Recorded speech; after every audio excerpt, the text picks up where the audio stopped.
शुभ बिहानी, good morning मेरो आदरणीय जनसङ्ख्या, मेरा दाजुभाइ दिदीबहिनीहरूलाई। आज म एउटा आफ्नो मनमा लागेका कुरा यति धेरै दर्शकका माझमा सेयर गर्न चाहन्दैछु। एउटा छोटो मिठो आदरणीय मेरा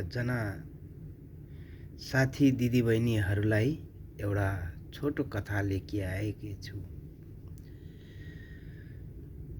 यही न्यानो गर्मीको ठाउँ कतार, यो हृदयको मनमा के नै सोच आउँछ र?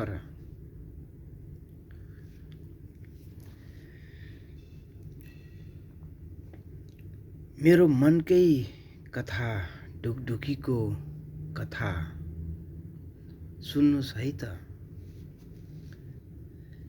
एका देशमा एउटै रुखमा एकै जोडी ढुकुर बस्दो रहेछ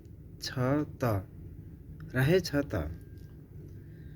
अन्जानमै भेटिएका तिमी अहिले एकैछिन बोल्न नपाउँदै मनमा आत्तिन्छ। वाउ! बोल्न नपाउँदै मनमा आत्तिन्छ। वाउ! सायद यही त होला माया।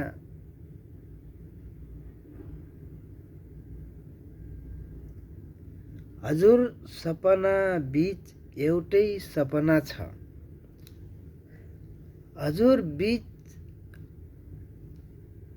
हजुर सपना बीच एउटै सपना छ।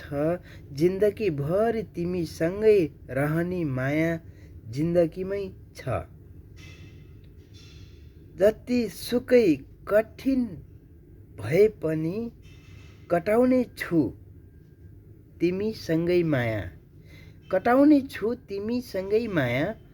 मेरो हरेक पाइलामा रुहाउने खोज्नेलाई जिन्दगीमै हाँसेर देखाउने छु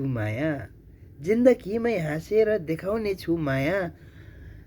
यस मेरा आदरणीय जनसङ्ख्या पब्लिकको माझमा मैले एउटा छोटो मिठो कथा वस्तु बिसाएको छु।